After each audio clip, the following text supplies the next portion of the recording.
한국을 빈곤에서 잘 살게 만든 영웅 얘기라고 했습니다. 참 우리가 이렇게 잘 살게, 한국에 잘 살게 됐다는 거 꿈에도 생각 못했죠. 꿈에도 생각 못했습니다. 자, 생각해보세요. 6.25 때 그 전란으로 인해서 우리나라는 폐허가 됐습니다. 제가 몇 번 얘기했지만 남대문에 동대문이 보였어요. 완전히 잿더미가 됐습니다. 그럼 이런 나라에서, 이렇게 어려운 나라에서, 또 6.25 때 거의 굶어죽다시피 했던 그런 나라에서, 또 그리고 돈 많은 사람이 죽었으니까, 이런 가운데서 우리나라가 지금 이렇게 잘 살게 된 거는 단 세 사람 때문에 그런 거예요. 세 사람. 좀 이거 생각하면 저는 생각할 때마다 그분들이 없었으면 우리나라가 도대체 어떻게 됐을까? 이런 생각을 해봅니다. 그래서 제가 이 얘기를 오늘 해드리려고 합니다. 이 세 사람이 누구냐? 이병철, 정주영, 박정희. 이 세 사람이 없으면 우리나라가 이렇게 발전 못했어요. 현재 우리나라가 세계에서 제일 가난했던 나라입니다. 예를 든다면 6.25 때 필리핀이 우리나라를 도와줬어요. 우리가 필리핀보다 못 살았어요. 필리핀 군인들이 한국 사람을 얼마나 무시했는지 알아요? 이 거지 같은 나라. 또 뭐 아버님 그렇죠. 거지 같은 나라죠. 필리핀 때까지 우리나라가 멸시를 받던 그런 나라입니다. 지금 어떻게 됐어요? 거꾸로 됐죠. 필리핀은 아주 못 사는 나라가 됐고, 우리나라는 G20, 그러니까 세계에서 아주 강성한 국가 20나라가 있는데 거기에 들어가요. 거기에다가 그 외에 우리가 앞서 있는 게 한두 가지가 아닙니다. 그럼 이렇게 된 게 누구냐? 이 세 사람입니다. 이병철이가 금년에 109년입니다. 박정희가 102년, 정주영이가 104년. 이런 사람들이 태어난 거예요. 태어나서 이 사람들 때문에 우리나라가 이렇게 잘 살게 된 겁니다. 지금 우리나라 무시 못해. 얼마나 잘 사는 나라인지 모릅니다. 그래서 제가 그런 얘기를 하죠. 우리가 30여 년 동안 여기 사는 동안 그동안 그렇게 발달된 거예요.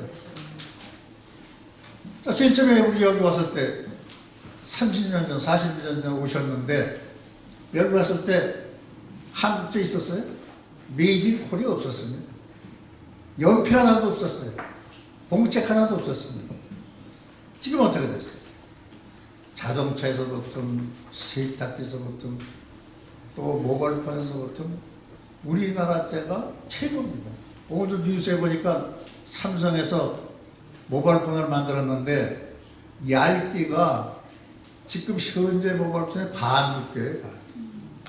반 두께인데 그 모바일폰에는 손으로, 펜으로 그림까지 그려놓을 수 있습니다. 설계도 할 수 있습니다. 이런 모바일폰이 나왔습니다. 모바일폰이 이렇게 발달하니까 컴퓨터가 필요 없게 됐어요. 컴퓨터 지금 수리하는, 제가 한 20몇 년째 다니고 있는 거 F2F라는 컴퓨터 수리하는 데가 있는데 문을 닫아야겠다 그러죠. 안 된다 이거죠. 이렇게 발달한 나라가 우리나라고, 이 발달한 세계에서 앞장서 있는 게 우리나라입니다.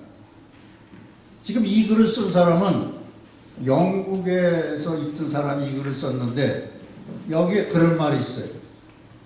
자기가 이 영국에서 여러 가지 상품이 많이 있는데 지금 한국제가 제일 많다는 거예요.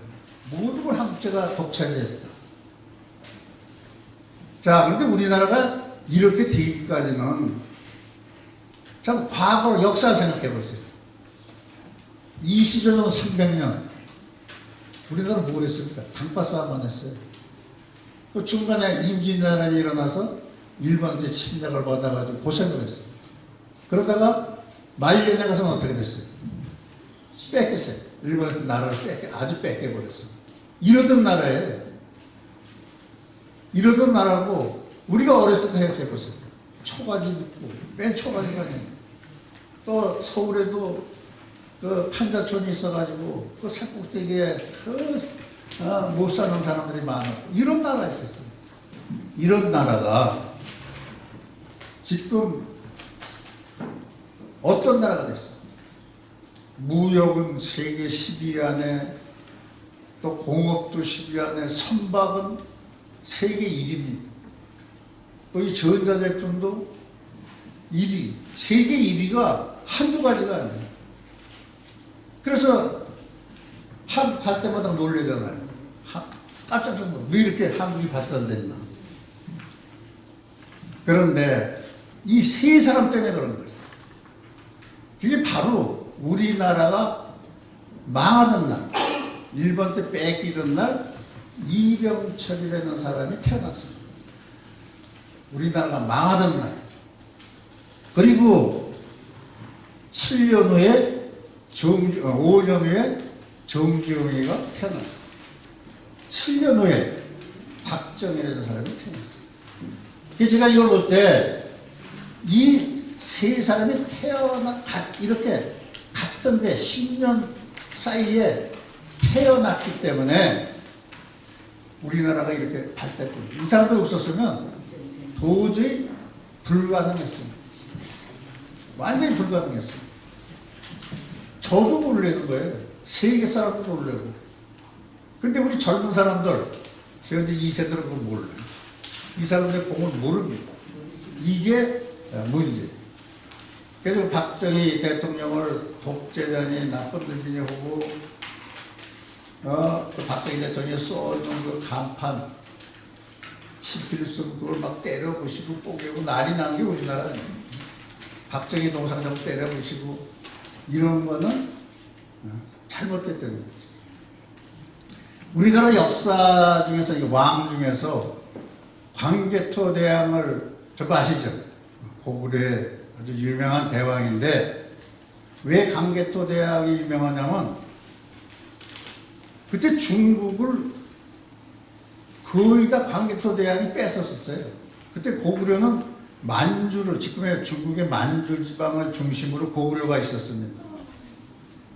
그런데 이 고구려가 힘이 점점 커지는 바람에 중국 땅을 침범한 거예요. 그래가지고 중국의 지금 북경, 중국의 서울 북경까지 고구려 영토가 있었습니다. 중국 영토보다 고구려 영토가 더 컸어요. 그래가지고 그 광개토대왕 비가 지금도 남아있어요. 이거 내 땅, 내가 여기 차지했었다. 내가 여기 차지했다. 그게 중국에 남아있어. 그 중국의 요동반도, 만주 일대가 전부 다 우리나라 땅이었어요. 참 그때 우리나라의 힘이라는 게 참 컸습니다. 그리고 우리나라는 다른 나라를 쳐들어가 본 적도 없고 뺏어본 적도 없고 오히려 뺏기고만 있었습니다. 이러다 지금은 어떤 상태가 벌어져요? 정주영하고 이병철 때문에 세계 시장을 한국이 석권하기 시작했습니다. 일본 사람들이 잡고 있던 시장을 한국 사람이 다 차지한 거예요. 우리나라가 거래하고 있는 나라가 세계 제일 갈 때입니다. 우리나라가 거래하는 거예요. 그러니까 지구 곳곳에 한국 제품이 다 들어가 있는 거예요. 그러니까 다 들어가 있다는 거는 거기 거래를 하고 있다. 장사를 하고 있다. 옛날에 대영 제국은 해가 질 날이 없다. 이런 말이 있었죠. 그만큼 대영 영국이 세계를 지배했는데 그것만큼 우리나라가 지금 세계를 지배하고 있습니다. 뭘로 지배하느냐? 여러 가지 물건으로. 가전제품, 모바일폰, 컴퓨터, 한두 가지가 아니죠. 이런 걸로 완전히 세계를 지배하고 있습니다. 이렇게 된 나라가 우리나라. 그래서 세상에서 이런 얘기를 하죠. 우리나라가 망하는 날 하나님이 우리 한민족을 정말 기호에 여겨서 이병철로 태어나게, 그리고 얼마 있다 정주영을 태어나게 하고 얼마 있다 박정희를 태어나게. 만약에 이병철 정주영만 있었고 뒤늦게 태어난 박정희 없었으면 이렇게 발전 못했습니다. 발전 못했어요. 요즘에는 요즘 정권에서는 이 재벌들을 막 누르려고 애를 쓰는 거예요. 이러면 안 됩니다. 재벌들을 키워야 돼요. 우리나라가 이런 사람들 때문에 이렇게 발달이 돼 있는데 그걸 모르고 막 누르고 있는 거예요. 이런 세 사람이 어떻게 한 15년 사이에 태어난 거예요. 태어났는데 태어날 때 서로 얼굴을 알았으니까 뭘 알았어. 그럴 때 박정희라는 사람이 또 뒤늦게 태어나가지고 요 두 사람을 쓴 거예요. 불러다 쓴 거예요. 너들 이렇게 해라. 너들 이렇게 해라. 정말 박정희가 우리도 한번 잘 살아보자. 저 그 귀가 따갑도록 듣던 얘기인데, 그리고 노래를 부를 때 속으로 그랬어요. 뭐 어떻게 잘 사냐? 아무것도 없는 나라에 뭘 어떻게 잘 사냐? 아무것도 없는 나라. 그럴 때 박정희가 돈이 있어야지 시작하죠. 돈 없으니까. 돈 꾸러 세계 갖고 헤매고 다니는 거 아시죠? 나중에 서독에 가서 돈 꿀 때는 대신 뭘 했어요? 간호사하고 광부도를 보내는 대신 돈을 꿨잖아요. 그래도 안 되니까 일본한테 떼쓴 거예요. 너희들 우리나라 점령하고 있을 때 강제로 우리나라를 뺐지 않냐. 그거 보상해라. 그래서 일본한테 덤벼들었습니다. 그래서 일본이 보상을 해준 거예요. 그 보상금을 가지고 뭐를 만들었어? 고속도로를 만들고 포항제철을 만들고 또 선박회사를 만들고, 그게 종잣돈이 돼가지고 우리나라가 이렇게 급속히 발전해요. 정말 급속히 발전해요. 우리나라처럼 빠르게 발전하는 나라는 없습니다. 왜 급속히라는 말을 하느냐면 이렇게 발달하는 동안에 보통 100년, 200년 걸려요. 발달. 일본이 저렇게 발달하는 동안에 200년 걸렸습니다.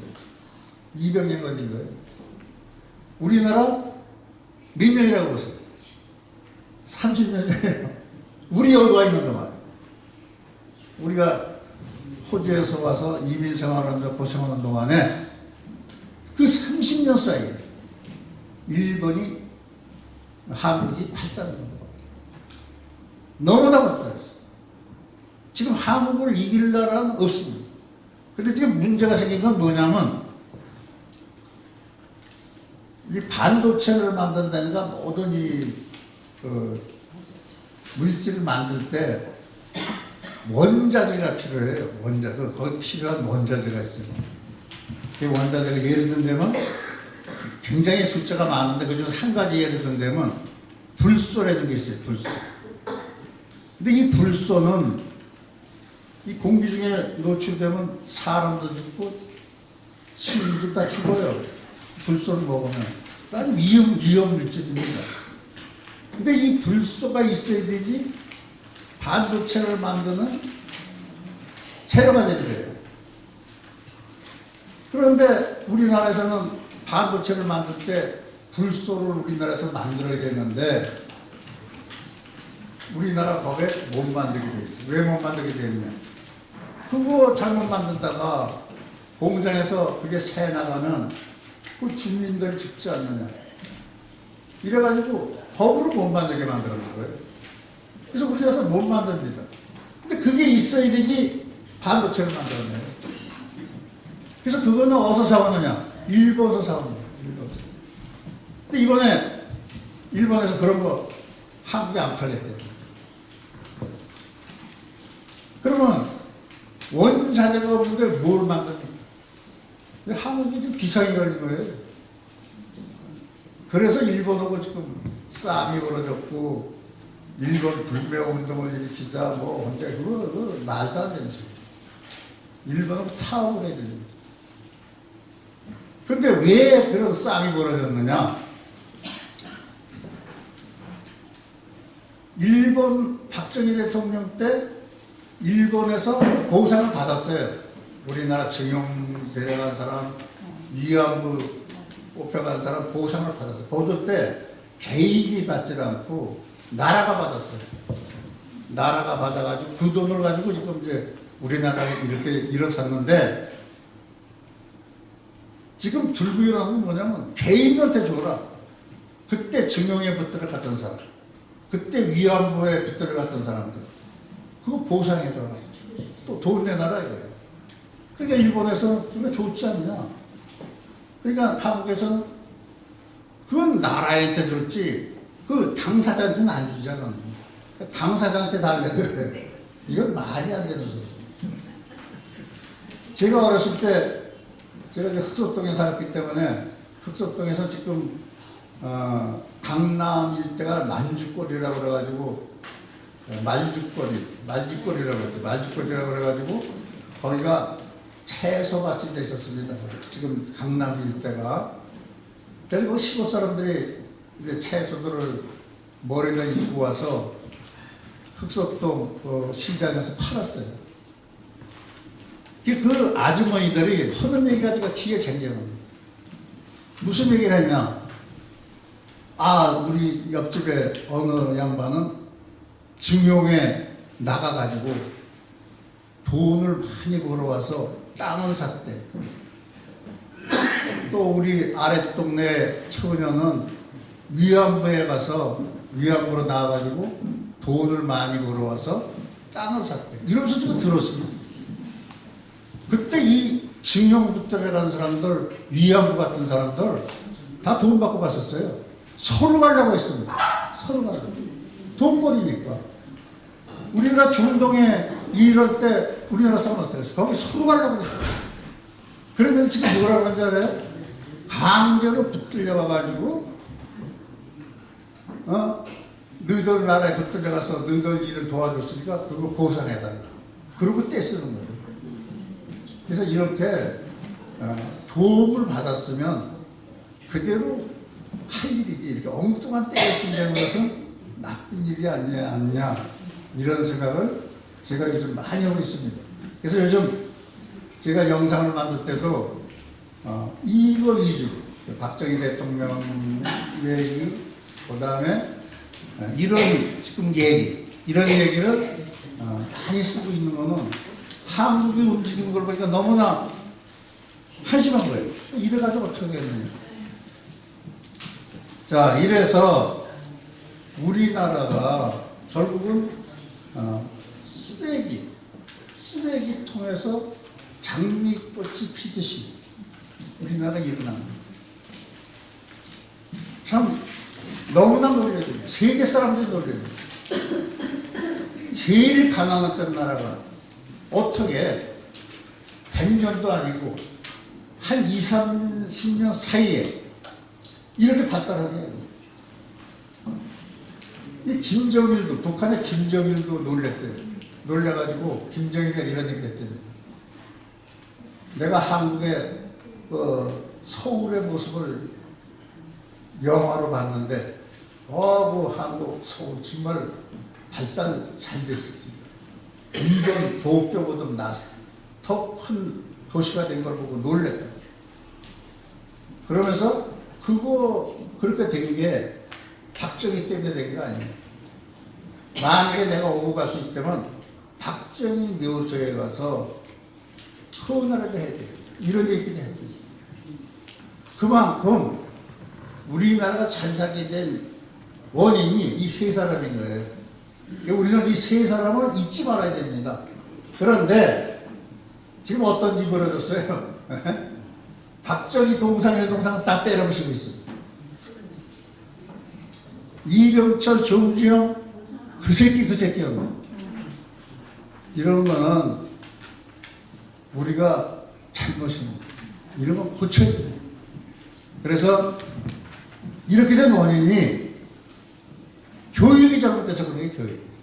제가 선생으로 될 때 정교조라는 게 처음 생겼습니다. 그때 저는 이제 주인국에 있었기 때문에 새로 젊은 애들이 선생으로 들어올 때 인도들이 저희들끼리 노조를 만든 거예요. 정교조. 그래가지고 우리 말이야 이 선수들도 이러고 살면 안 된다. 이런 그 소리 치는 거예요. 그래서 제가 불러다가 야단을 쳤습니다. 너희들 그러면 안 돼. 이러던 정교조들이 결국 힘이 커져가지고 교육을 그렇게 시킨 겁니다. 야, 이승만 나쁘다. 박정희 나쁘다. 이병철, 정주영 그 새끼들을 때려 죽여야 된다. 이렇게 가르치는 겁니다. 그래서 지금 젊은이들은 그걸 진짜로 하는 거예요. 참 우리가 생각할 때 이렇게 위대한 영웅은 받들어야 되는데 그 사람들이 만약 박정희가 독재를 했다. 박정희 독재 안 했으면 우리나라 어떻게 됩니까? 독재를 했기 때문에 이렇게 된 거예요. 독재 안 했으면. 박정희가 고속도로 만들 때 어떻게 됐어요? 네? 고속도로 만들 때 김대중 대통령이 그 고속도로 만드는 그 길에서 들어놓아서 나를 밟고 넘어가라. 이거 뗐었잖아요. 그때 고속도로 만드는 가지고도 반대가 덮었어요. 그럼 우리나라 공업국으로 한다 할 때 얼마나 반대했어요? 공업국이 무슨 소리냐? 농업을 살려야 된다. 그래서 이제 지나가고 나니까 이렇게 결과가 나오니까 이 박정희 대통령이 옳았다. 참 그 사람이 생각을 잘했다. 그 사람이 그런 생각을 했고 거기에 정주영과 이병철을 잘 썼기 때문에 이렇게 우리나라가 잘 살게 됐다. 이런 얘기를 오늘 했습니다.